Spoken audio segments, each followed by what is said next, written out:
જીવન પાથે આપણા સૌને માટે એક પોષણ આપનારું છે.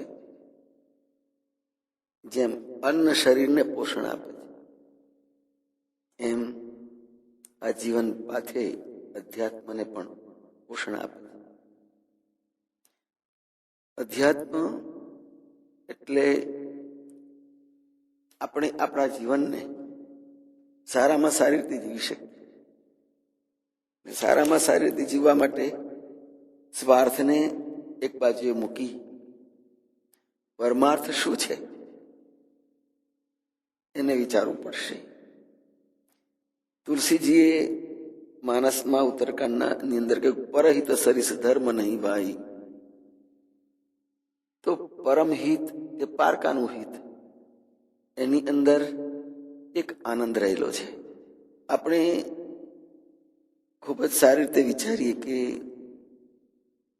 અડધું જગત સુખની શોધમાં ખોટે રસ્તે પ્રયાણ કરે છે.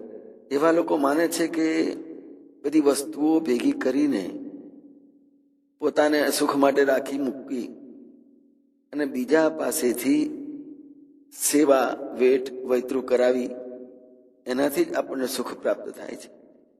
પણ સાચું પૂછો તો સત્યની રીતે તો ત્યાગથી અને બીજાઓની સેવા કરવાથી જ આપણને સાચી સમજ ને સાચી સૂઝ મળે છે.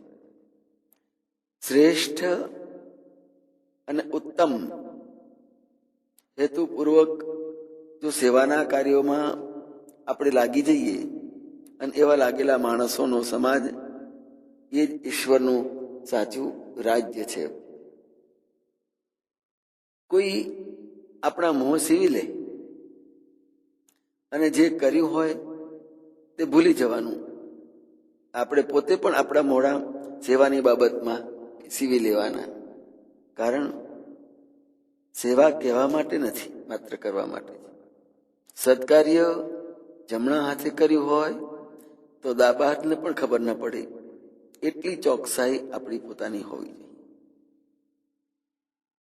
તો આવી રીતે જે કંઈ માનવતાના કાર્યો કર્યા હોય એ કોઈને દર્શાવ્યા પછી અને સ્નેહથી ગુપ્ત રીતે જગતમાં સારામાં સારા કાર્યો પડદા પાછળ સંતાઈને કરો, એની પાછળ સંતાઈ જાઓ અને કરેલા કાર્યો વિશે ક્યારે બોલવું નહીં, ચૂપ.